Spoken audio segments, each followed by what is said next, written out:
do appreciate you doing this. I don't know if you had a chance to, if Dana explained to you what we do.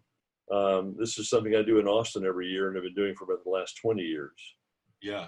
Where we take the winner of the Writers Guild screenplay, original or adaptation, and then I do this analysis, this sort of post after action report using the protocols that we have, and there's usually about 200 people attending. Very cool, amazing. Maybe did you do? I know you didn't do the music, but I see the keyboard. So yeah, I do some music, not the music, but yeah. Ah, good. I wrote a temp score for the movie, but did you edit to the temp score? Yeah, some of it, yeah. But it was never intended to be the real thing. Okay, I'm going to try to do something here. I'm going to try to be quiet after I ask you a question, or we're discussing, because with the two of us, it edits itself. It gets back and forth to whoever is talking. So I'm going to try to pin it now. And we'll be as painless as possible. Do you want me to repeat the questions? You can. That would help. That's helpful. And listen, these are writers and producers and directors. I don't know if you've been to the Austin Film Festival. It's still my favorite. Yeah. This will be my 26th year. Oh, wow, amazing. And I'm from Texas, so it's kind of my home, my home festival. And maybe we can get you back. I would love to. I love Austin. Beautiful. I'll just say something like we're here with Bo Burnham, and he's joining us at the Austin Film Festival for the Hart Chart session, and also the Writers Guild session for the Hart Chart session. So behind me, normally you would see all these people. Yes. So let's all say hi to Bo. Hello. Raven, say hello. Hello, everybody. I watched the film again last night and today, and I was going to make some joke and comment about it being autobiographical, but it is, according to some of the readings. So could you talk a little bit about where this came from you personally? Yeah, I mean, truthfully, I was at the time in my life, I was doing stand-up. I was a stand-up comedian for 10 years and then sort of secretly had a passion for screenwriting the entire time. And sort of came to the end of the road of doing stand-up because I was having panic attacks on stage and just felt like I couldn't perform any longer. And I would try to talk about my anxiety on stage, about my own personal experience with my anxiety, which was tied up with being on stage, presenting myself, having an audience, performing. And then the only people that seemed to really understand it were 14-year-old girls that would come up to me after the show and go because I assumed that only 27-year-old male comedians would understand what I was going through. But the men my age didn't understand it, but the young women would come up to me and say, that's exactly how I live. And I was going, what are you talking about? And I realized that the sort of specific pressures that made me anxious, which were tied to sort of performance and how I was seen, had been sort of democratized and given to an entire generation. So I sort of felt like, okay, we've told our story with my circumstance, now let's tell our story with your circumstance. So truthfully, it was autobiographical, but it took a connection with people like Kayla to show me just how similar I was to them. It was people like Kayla seeing themselves in me before I sort of saw myself in her. So, bad question, but what were the 14-year-old girls doing in a comedy club? I tend to be, it was in theaters, and it's a little bit more of a theater show. So it's like a musical theater show that's a little more akin to young people than I didn't feel comfortable in comedy clubs, like the Brick Walls and the Chicken Fingers and I don't know. I never vibed with it.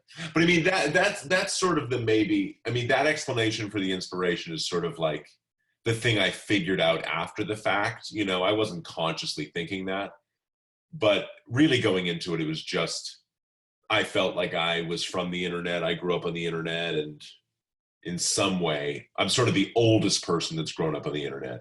And I just felt like it wasn't being portrayed correctly. I felt like kids weren't being portrayed correctly. And I felt like it was a whole generation that was being talked about culturally as self-obsessed, when I thought they're actually anxious and self-conscious. So Yeah. Can you recall when you were a stand-up comedian, you still have a career, you're out there with crowds, but can you recall the moment or the circumstances on which you decided to sit down and you were gonna write the screenplay and you were going to direct it? What that incubation process was for you? Yeah, I mean, I had been writing sort of secretly and just been sort of very tired of myself as a subject. So, but I had written another script earlier. There was a high school script that I had tried to get made, that was way big, inherently sort of a bigger budget, and I had tried to direct it myself, and it like didn't work at all. And hold on, I'll do that answer again because our dog's coming back into the house. All right. Hello. We might have thunder. We might have lightning. We're dog people. I'll take the answer again. We're dog people. Good. Let them settle. Take two. Yeah. Okay. The decision to decide to write and direct it. Yeah. So I had written another script previously. Oh my God. Oh, they're great. This is life.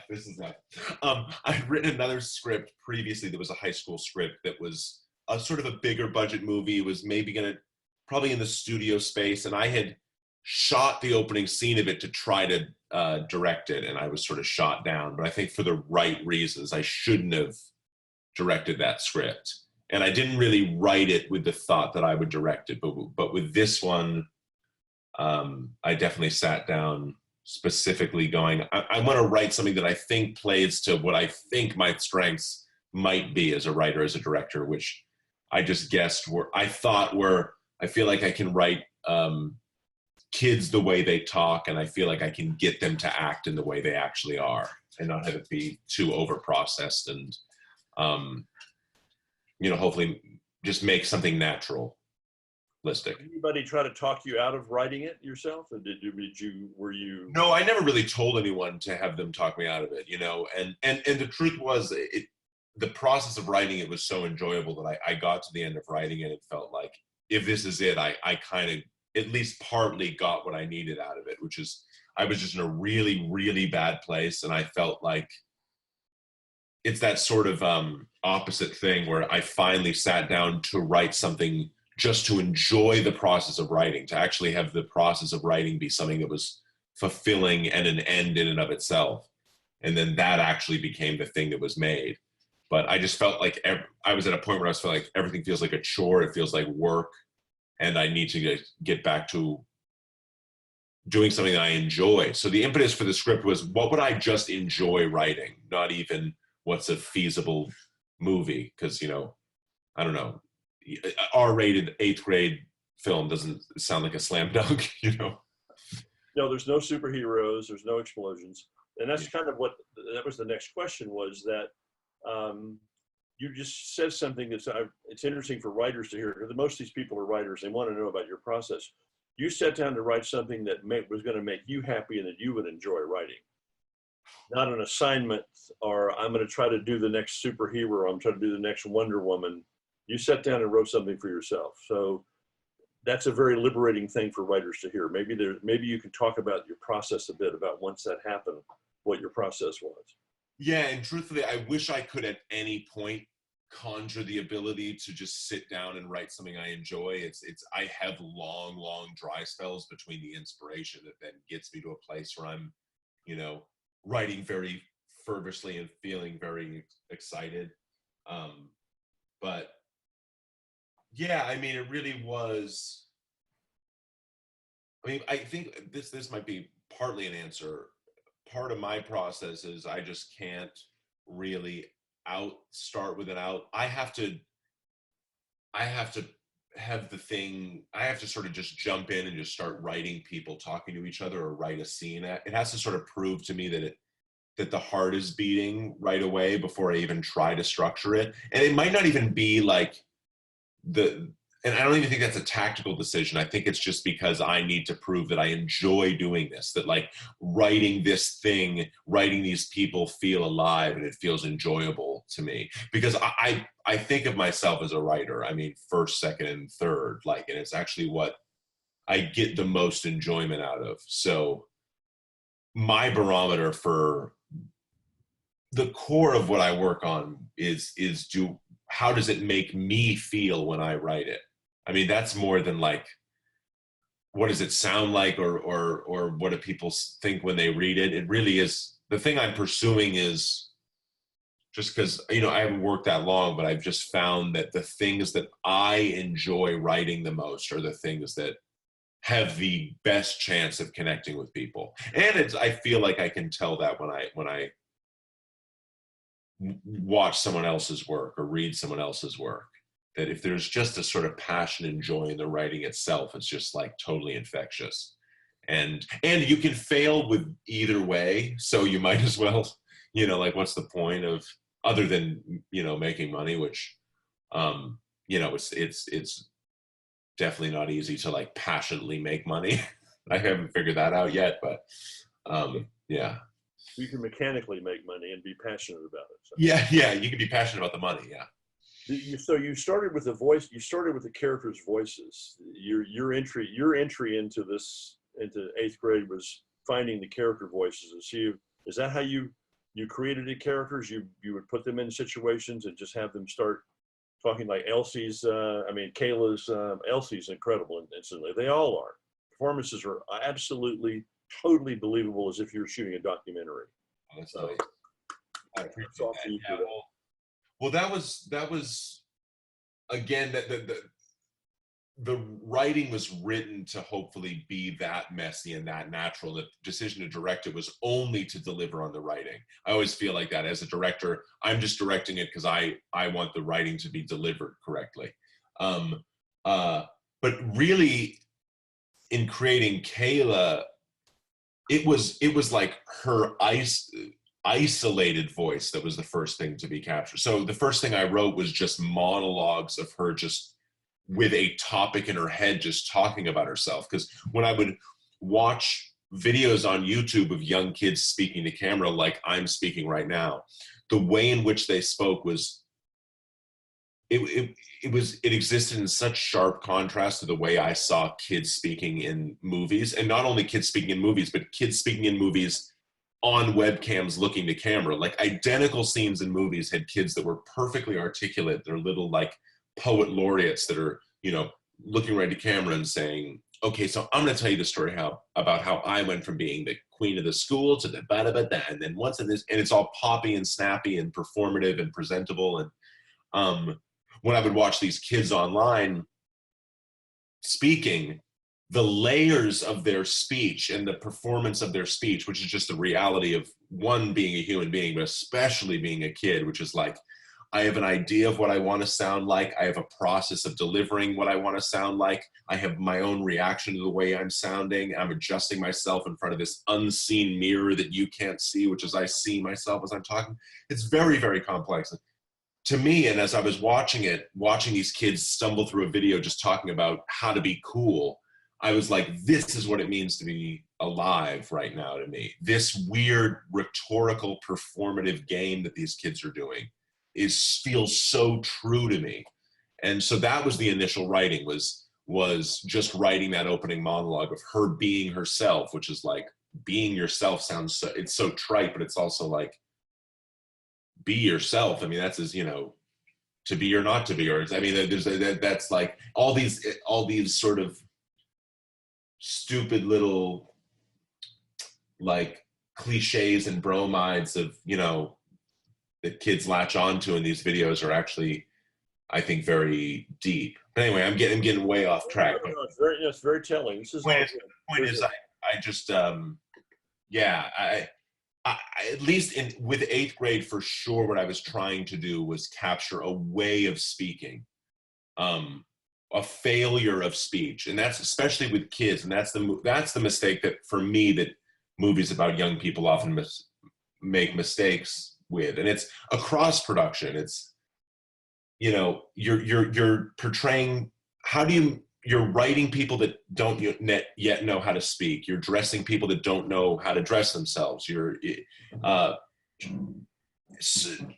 I think probably the human experience is, but certainly childhood is just failure. Everything is a failure, and even your thoughts are even a failure to yourself in your own mind. You're even doing a performance to yourself, and whatever. There's a wonderful moment, and we talk a lot about how we build character. That's kind of my method and process, is to take some of the mystery out of this for writers.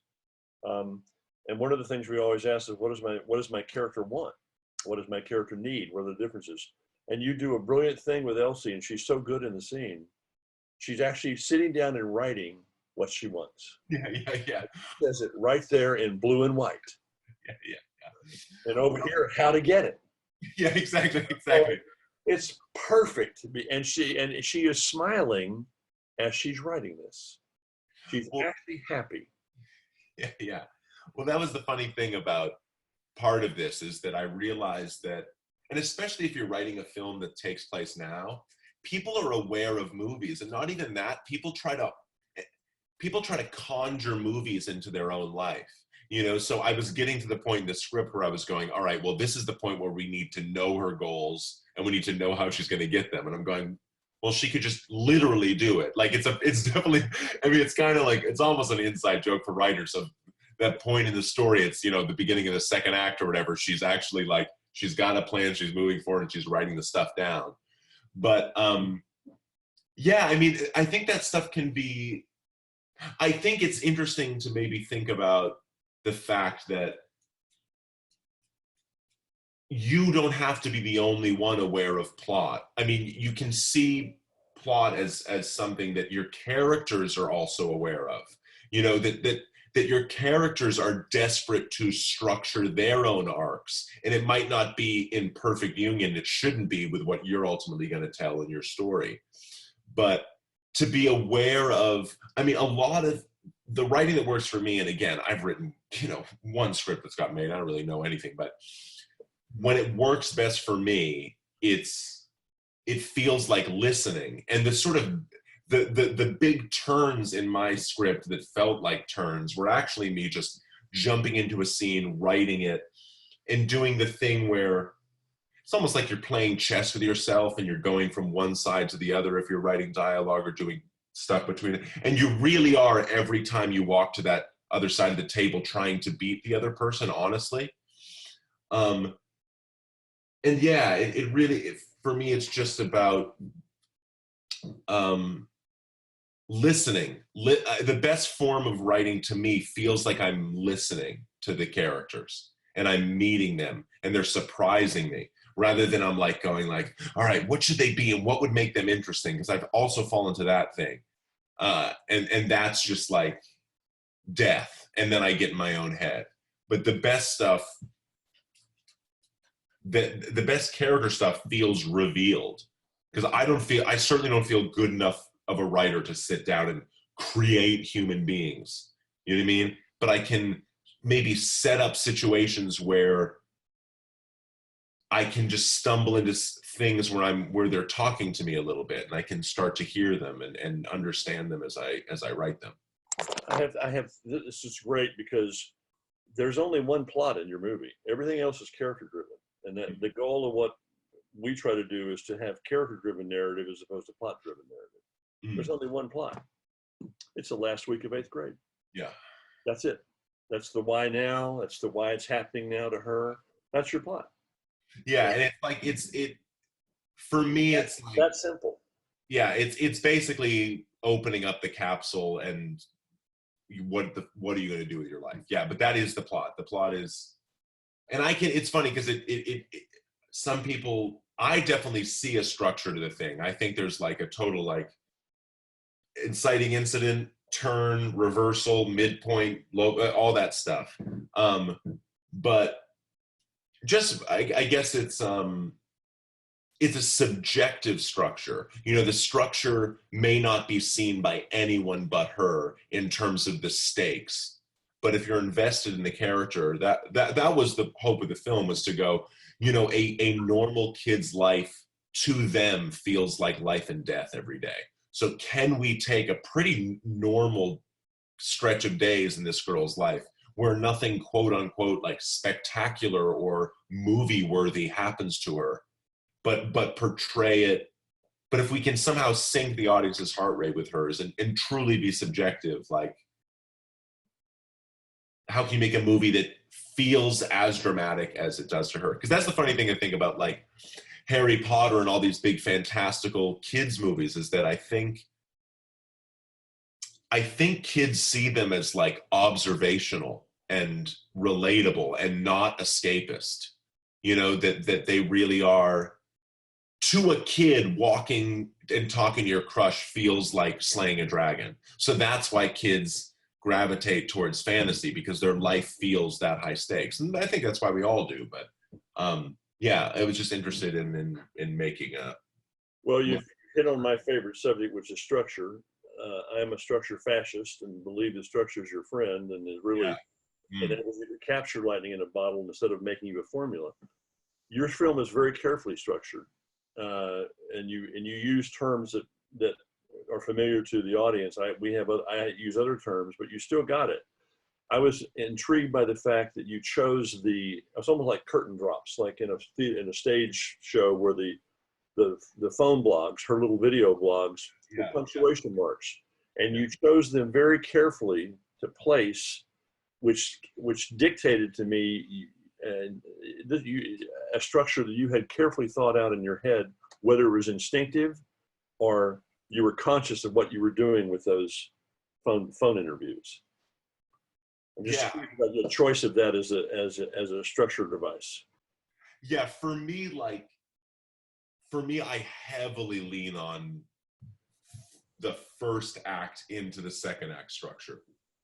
I think there's a little more freedom after that, but in terms of launching ourselves into the story with a newfound purpose going forward, which for Kayla, that moment is right after the karaoke scene, and she's confronted this thing that she was, you know, she's been this sad girl, opens her time capsule. We don't yet know what the inciting incident is because we find it out later, but we later know that looking at that, she realizes, like, what has my life become? I need to change it. She's given this opportunity to go to the pool party. She like rejects the call when her dad asks her, do you want to go to this thing or not? She finally does go to it. It's an initial failure and a setback that she then overcomes with a big forward, true commitment to it, not a eye rolls to dad, I don't really want to go to this party, but really walking out and singing karaoke. It goes well enough for her to like fully commit to changing her life and trying something else. And like, it might not play as you know, whiz bang plotty as other things, but like, yeah, I need to feel oriented by that. Because structure and all that is just, I mean, just making it so it's not like soup in your hands. It's just giving you it's just dramatic structure moment to moment so that you know where you are, you know where you came from, you know where you're looking, and you just care about anything. Yeah, I mean, it's just helpful for me to know where I'm oriented. And that the audience is not artist feel like you watch a movie where you go like, oh, the scenes could just be jumbled around and it would mean the same thing, yeah. No, your audience is the good work that you've done here is your audience is not aware of the structure because they're emotionally being pulled through this by Elsie's character, by Kayla.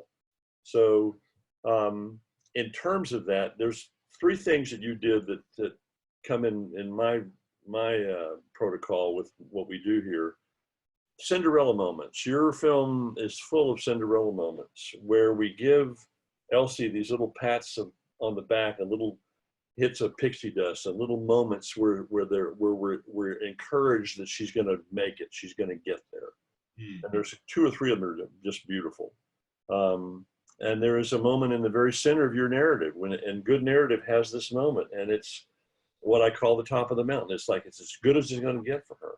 Yeah. And when she gets that invitation to the mall from Yeah. Olivia, and she goes to the mall and she's suddenly part of a group, Yeah. you know, and she's looking at what she's going to wear. I mean, that's Cinderella moment. Yeah. Oh, So when great. you give your audience those kinds of moments, and you have them in the third act too, Yeah. you I know, love.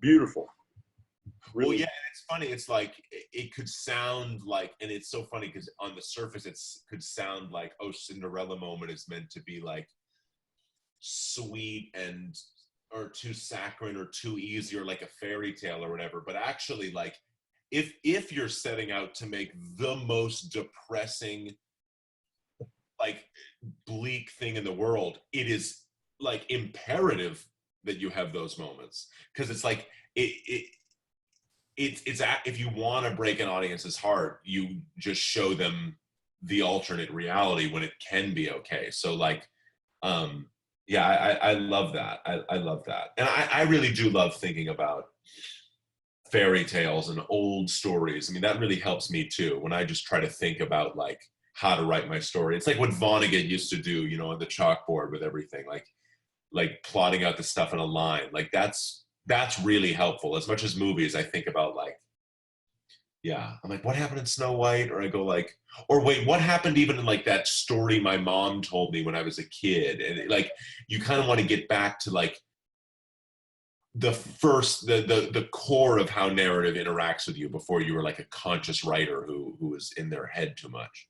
Well, you invoke Vogler, and we both believe the same thing, that there are certain storytelling elements that are embedded in the universe. They're part of the ether of the universe that you can't fuck with. But Yeah. they're like, you're thinking, what was that thing my mom told me? It's instinctive. You also invoke my other deity, Kurt Vonnegut, who I had the chance to work with before he died. And Amazing. I didn't realize when I started doing my charts that I went back and studied that I had been influenced by all of his charts. Yeah, You know, they're you amazing. really can find that where you're taking the audience. I have two last questions. Um, what was how did you always know what the ending would be because you've chosen that frame with the time box and the phones, or did you have endings that you had tried to find and couldn't, or didn't work? We actually shot another ending. It's not really another ending. It's just another final shot instead of her walking down the street, which was her like, we have it shot going into a dance and the like end of the year dance and dancing in the middle, and then like a sort of surreal like spotlight hits her. It just felt a little cutesy and felt like it had been done. And I also felt like her triumph at the end is also lonely, and that was sort of important. It was interesting though. It was the thing I got in my head most about was the ending, because I felt like, oh, does this need to be like, in order to be like art, does it need to be like way more ambiguous and way more dark and way more unresolved? And then I realized that like, you know, this is her story and this is her, and it's the ending is not that it's going to be incredible, it's that she thinks it's going to maybe be okay. It's just staying in her experience, and like, what is the ending she would want to give herself, or and not would want to, but what is the ending she is capable of giving herself, which is that. So yeah, it's hard, you know. But I felt like, yeah, I tried not to be, it's hard to not be really, really precious about the opening and the ending and to think of them as so different than every other part of your movie. But uh, Well, the the phrase ending that got we, rewritten multiple times, and actually the whole, basically the whole ending monologue, like her video got re-recorded after the shoot, and it's like the easiest reshoot because she just comes over my house and we put a crappy background behind her and shoot her on my laptop. But um, yeah. I mean, so yeah, were you informed, because it's a beautiful ending and it's a very mature ending, and she's very honest. Her tone, even her face, is different. It's more mature and more settled and more serene and satisfied. I use the phrase satisfying ending, not happy, not sad, not good or bad, but satisfying. Is your audience, have you taken your audience to a satisfying ending? and the fact that you shot it after the shoot, did the footage inform you? Did the performances inform you? Yeah, you know, there was a version. It wasn't that different. The monologue was just it kind of retained the what's the word? The sort of like whatever, unself-aware, and of course she's still a kid, so it's sort of unself-aware. But the thing that was added was the sense of like, and if you're not okay, that's okay too, because like I hope high school's great for you, but it might also not be great, and it's okay because middle school wasn't great for me and I got through it, so you'll get through high school too. As opposed to, because before it was just about you'll get through high school and it's going to be, or high school is going to be great. You're going to, and I realized that like she's been kicking this sort of like dishonest can of hope down the street the entire movie. And she's finally now, rather than, because it's kind of what got her into the mess in the first place, is that in 6th grade, she put all this pressure on her 8th grade self to be the best person ever. And now finally, it's ridiculous. I didn't realize this right in the script, but instead of just, you know, loading all of that stress onto her future self, she's actually forgiving her future self and saying like, you actually don't have to deliver on my behalf. I just hope you're all right. And even if you're not all right, like we're going to continue the struggle, the eternal human struggle to be all right or whatever. It's an incredibly satisfying ending. It genuinely is. It was very moving for me today when I watched it last night. You know, it's a very funny thing. I'll say it very funny. This is just a mark of the movie. It's not really the writing.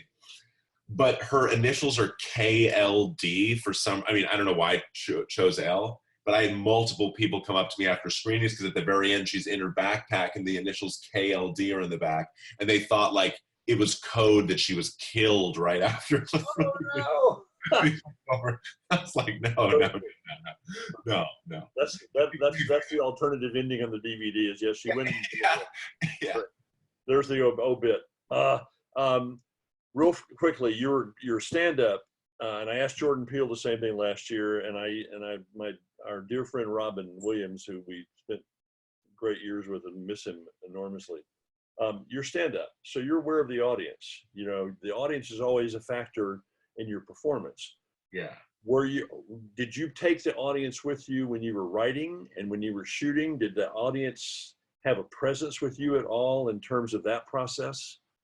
A little bit, and not totally. I think the audience was most with me in the editing process, but I definitely do think, and if this is anyone that just has any background in the live arts or theater or any sense, like, I do think I'm lucky to have a part of me that just is fluent in the way an audience experiences something. Not that I was going to be able to perfectly translate it or perfectly know, but as I was making it, and I was definitely editing and I think writing to a collective experience in a theater. I definitely wasn't thinking of people watching this alone.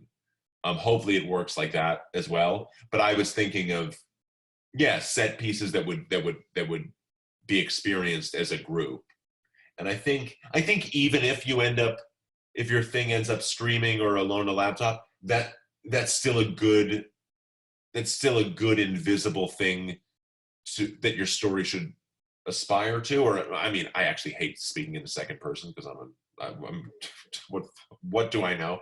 But I'm just saying this to myself, like that's what I like to, because when you think about one person watching it, you get in your head because you're like, who the fuck is this asshole, you know?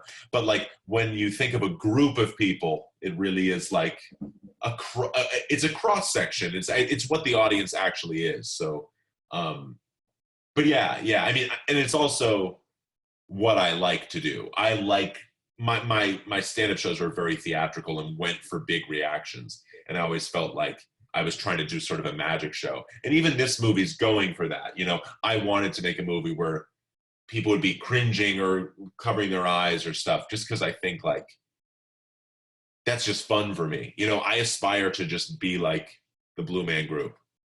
And that's that's my real point.